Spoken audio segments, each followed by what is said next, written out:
Education is not just for the young. Last year, the economic downturn made a dramatic impact on families' incomes, and the health of the economy was threatened across Canada. For those who lost jobs or are concerned about what future workforces may look like, retraining and re-education may be an option that many adults are considering. This is one function of adult education. On the program today, professors of education from the University of Victoria, Darlene Clover and Bud Hall, who is also the Director of Community-Based Research, join me in a discussion about adult learning and other paths of university contribution to the community. I'm Paul Shaker, and this is An Education Matter.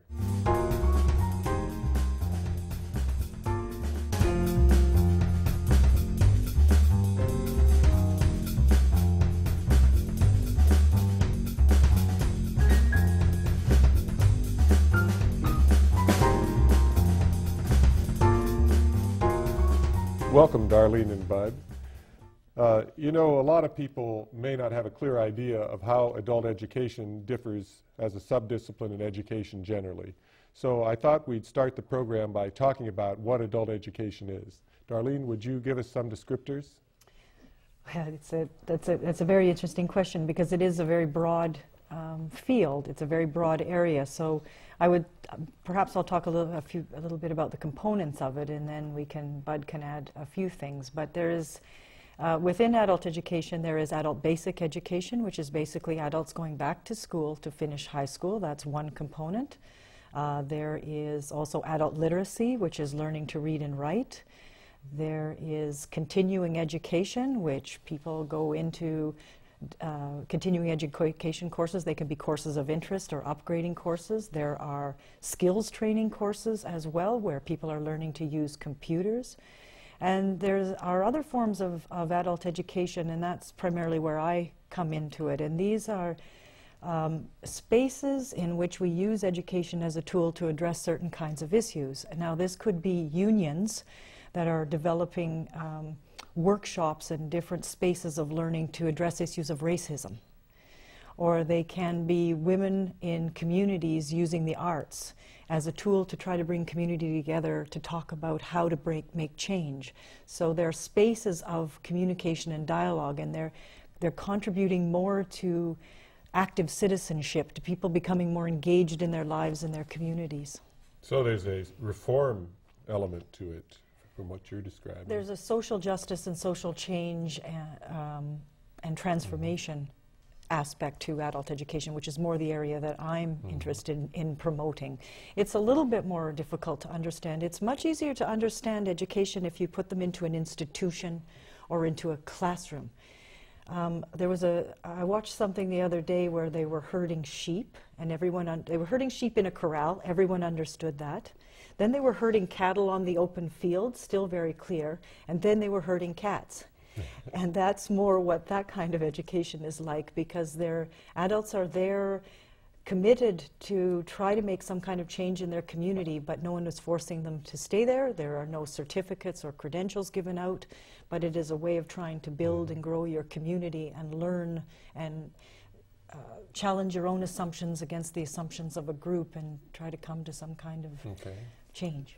Bud, could you add to what Darlene said, or take it in some directions of your own? Well, you know, adult education, we sometimes talk about it as being lifelong, you know, throughout the lifespan. So there are different kinds of learning needs when you're a young person or getting started with a family or a job or in mid-career, and even as we grow older, even, you know, I'm 65 years old, so even at a retirement age, it's a very rich time for learning. And obviously I've got a mother who's 90 years old. She's still learning. So that's the lifelong. And then life-wide means we learn, obviously we learn in schools and those formal settings, but we also learn, all of us learn on the job. We learn in the context of our community engagement. We learn in the context of hobbies. We learn in the context of you know, of international events, or many of us have been following, you know, in the early 2009, a lot of the political changes in the U.S. And so we were a lot of learning happening there around politics. So it happens They say that the formal learning of adults, that the vast, something like 80% of the learning of adults is actually in the informal. So if you were to measure learning patterns in any of the three of us, most of what we learn probably is happening in the informal. That's the kind of the unorganized and the almost unintended. Okay, well, I hear you describing setting and purpose, and I'm going to ask you now to talk about curriculum and instruction. Does that differ in adult education? I would argue, well, perhaps it shouldn't, but maybe it does. I think that probably young people could learn in the same way.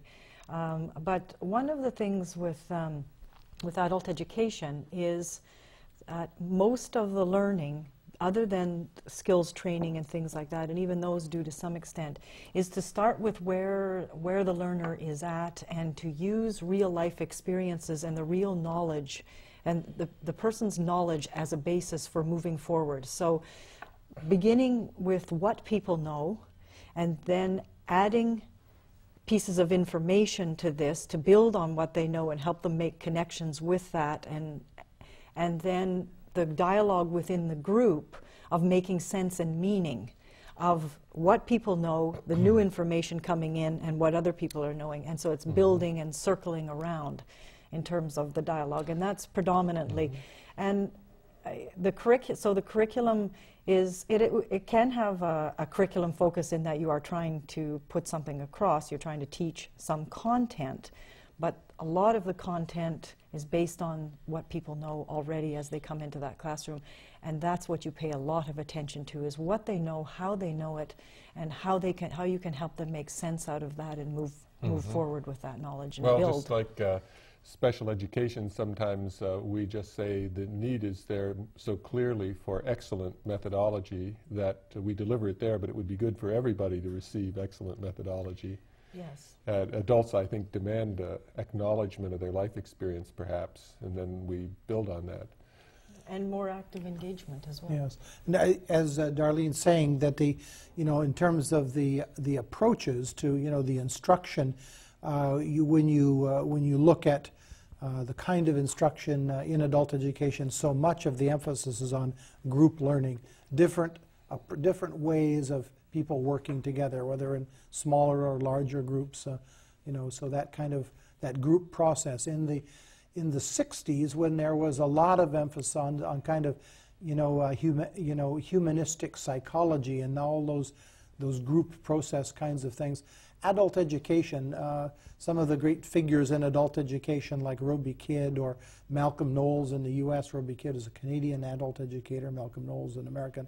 They basically took a lot of the learning out of that kind of humanistic psychology and that group process stuff, brought that to the craft of teaching adults. Yes, it seems implied in this that there's a good bit of acknowledgement of lifespan developmental psychology, that adults are different essentially than younger people, that there are stages of life, and in those stages of life we need to be communicated with in different ways, and we have different goals and purposes. I hear that implied in what you're saying.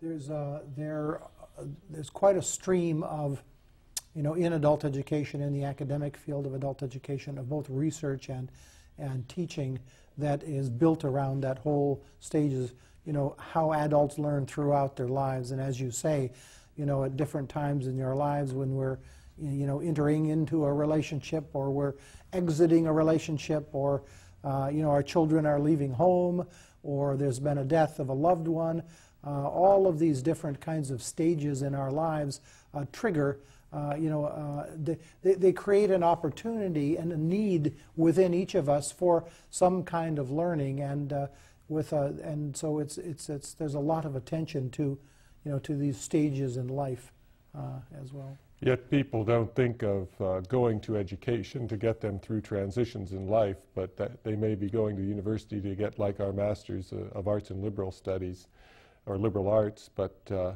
underlying that might be a motivation to actually help themselves to the next stage in life.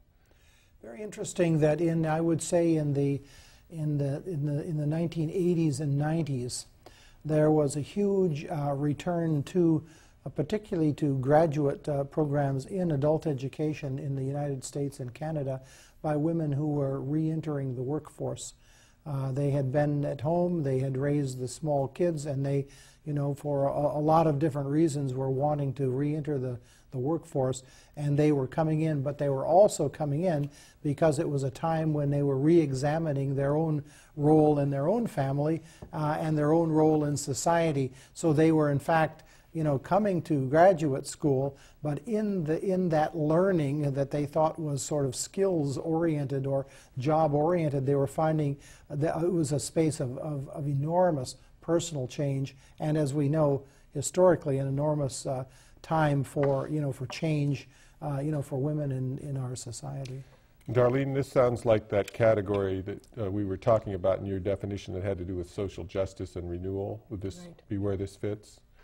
I know there's an economic dimension to all of this too, and an international dimension. You both work internationally. So would you talk a little bit about the motivation to see adult education through an economic lens? Well, I mean, through an economic lens, I think, of course, there's a lot of different kinds of training programs that adults can go through. And so in terms of the contribution, and particularly looking at women coming into the workforce, and the more education that women get and the more skills that they have, then the more enables them to be able to come back into the workforce. Now, having said that, one of the reasons to add the social dimension or the social change dimension to that education is because we know from statistics that whether women have the same level of education and the same level of experience, everything else in society will be against them, that they will have a lower wage. They will automatically be paid less. There will automatically be certain kinds of things that happen to them. So when you're adding in adult education, when you're training women or teaching women and giving them those skills to go into the workforce, you also want to be looking at some of the systemic problems in society so that they can begin to think about those differently and work in different ways to address those as well as going into the workforce. It's not good enough to just go into the workforce and know that you're going to be paid less. I mean, that's not good enough. There needs to be some kind of way in which you can be, as a citizen, engage with some of these systemic problems in society and make change with those. So that's probably a way of marrying the idea of the training to get better work and get into the workforce and jobs, but also some kind of a critical consciousness which enables you to work with others to bring about more systemic change in society. And there's still another angle, another way, in addition to what Darlene is saying, where adult education and the economic come together in a period that we are in of moving from from recession to renewal. The economies of particularly our small towns, our coastal towns, which have been so hard hit by the closing down of the fishery, or the limitation of the fishery, or the downturn in forestry because of the building slowdown, particularly in the United States. There's a need for a transition, an economic transition, in a town like Port Alberni on the west coast of Vancouver Island.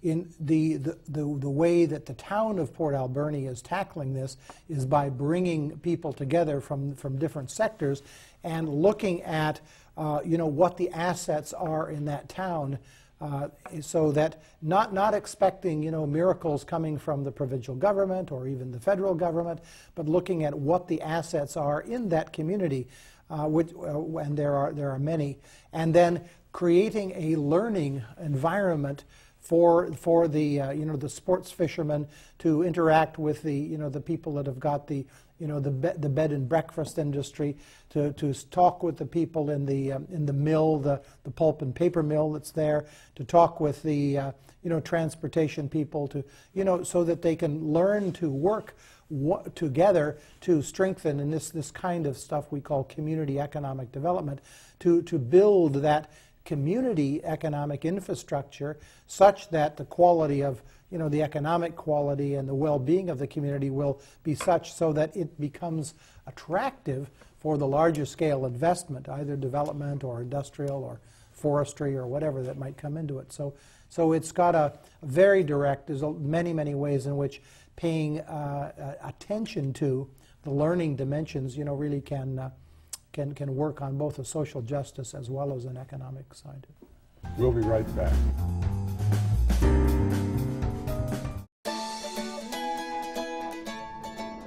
For more than 40 years, the Faculty of Education at SFU has been delivering academic programs that are innovative and responsive. Based on the academic research of our professors and the expertise of practicing teachers from your communities, our programs are designed to meet classroom needs. As a community, we're piecing together a successful education experience for students today and in the future.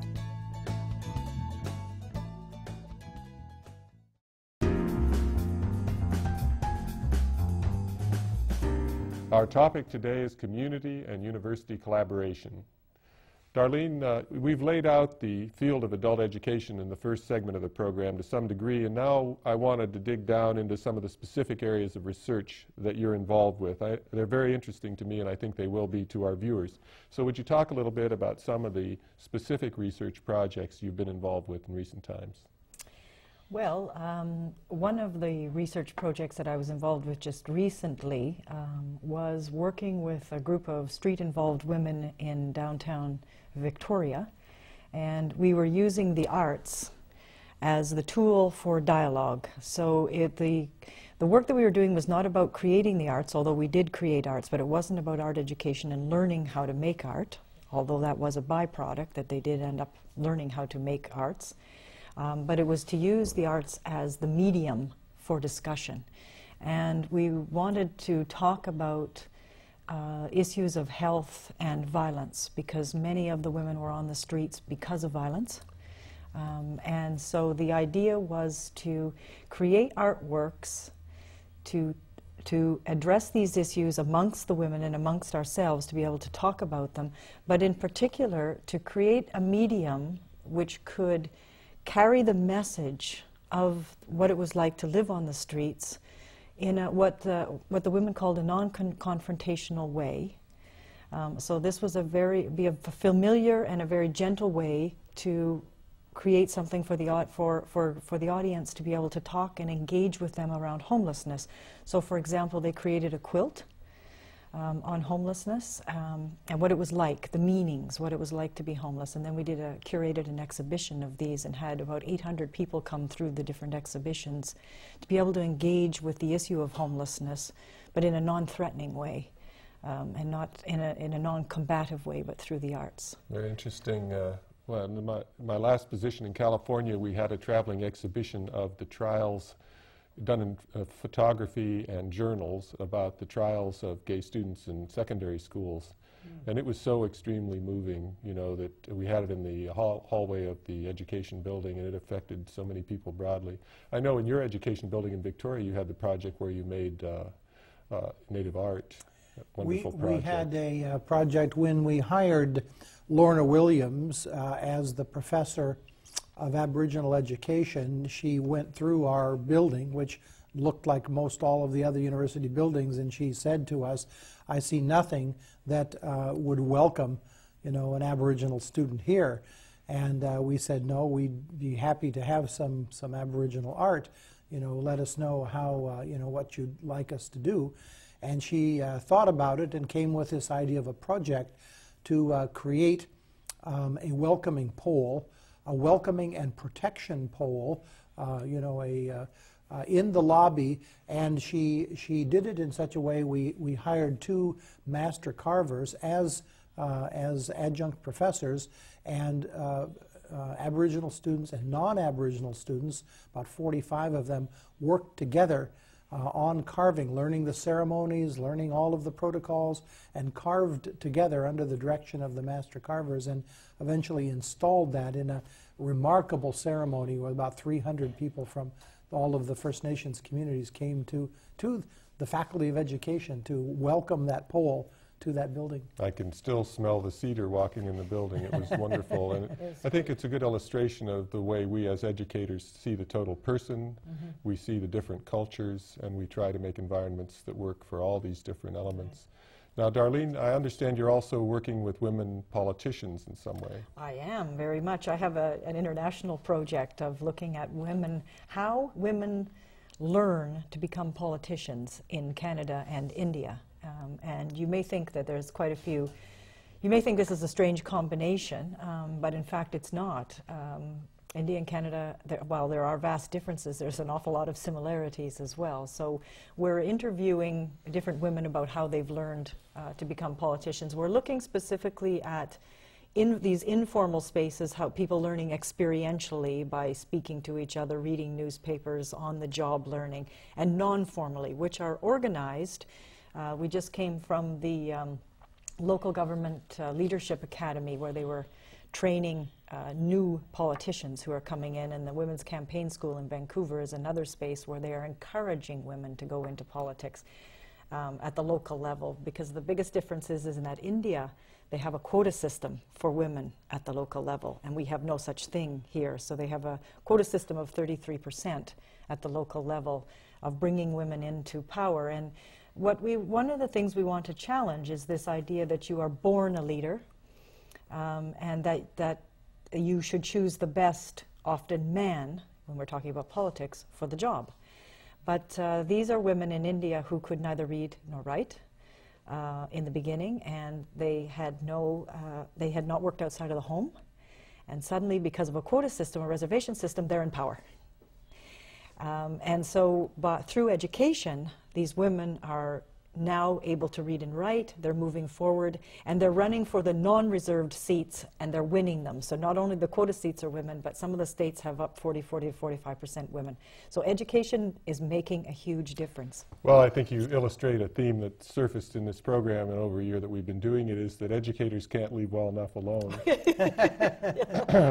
There is this subtext of reform and renewal, and of course I'm proud to be a part of a profession that cares about these things. Yes.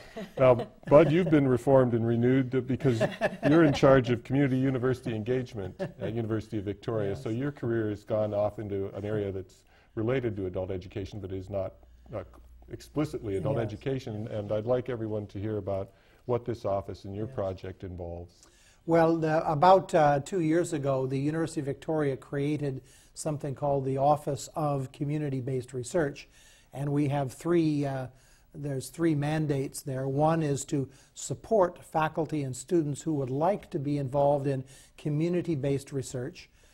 Secondly, to serve as a broker for community groups who would like to create a research partnership, but they don't know anybody inside the university. So they come to us, and we help them to clarify the research project and to find a student or a faculty member that might be interested in their area. And thirdly, to be involved in networking so that our work, we know what's going on in other parts of BC, other parts of Canada, and indeed other parts of the world. So would you give us another example of some of the specific projects that you're engaged with? Yes, right now we're working in three broad areas at the University of Victoria. One is around areas of homelessness and housing affordability. Another one is around Aboriginal health. And a third is the area of food security and sustainability. I'll give you the example on housing and homelessness because that remains a critical issue for us, in fact, not only in Victoria but in BC and across the country. We have in the city of Victoria, which is about 300,000 people, we have about 1,500 to 1,600 people who don't have a place to sleep every night. And so we are working, we have organized a researcher group. We have 38 researchers at the University of Victoria. We've teamed them up with the Coalition to End Homelessness. And we're working with the coalition on a variety of ways, on evaluation, on the preparation of creation of street stories. That's working with homeless people themselves, with video, to tell their own stories about services and needs and their own vision of what's needed. And we're working on a variety of data, empirical kinds of data and tracking systems so that we can provide better services. We're also bringing people, engineers, people are interested in technology, green building materials, together with developers and builders to see if we can't kind of kickstart some, the building of new places. Well, it is green, isn't it? Because it allows you to maximize the impact of the university in its locale. So you're not simply going all over the world to look for expertise. First, you mine what you have at home. We have the University of Victoria, you know, there's 19,000 full-time students, and we've got another 16,000, 17,000 part-time students, $125 million of research a year. With a small shift of the gaze of our university towards our community, dealing with issues that our community names, you know, we can have we think we could have quite a big impact on the, you know, on the quality of life in our community. And we think that if we do this across the country, there are 130, 140 universities, more colleges. In most of these communities also have a United Way. There's all kinds of very fascinating partnerships. We could be making a much more impact, you know, higher education across Canada if we would find mechanisms to, you know, to work better, to listen to our communities. Thank you. Stay tuned. We'll be right back.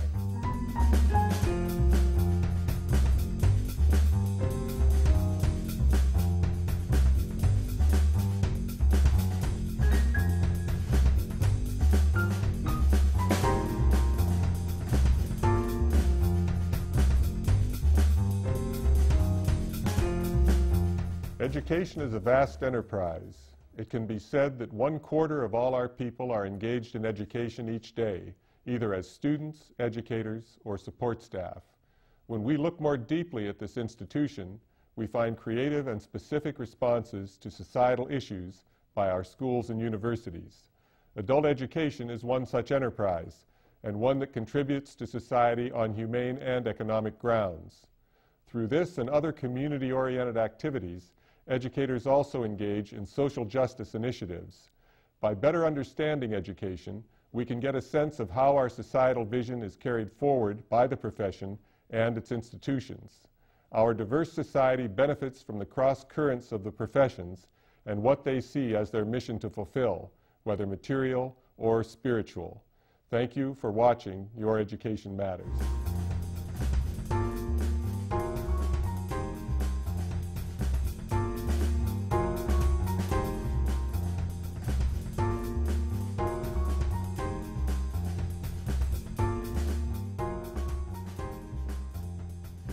For more information about this show or to view past episodes, go to the Your Education Matters website at www.youreducationmatters.ca.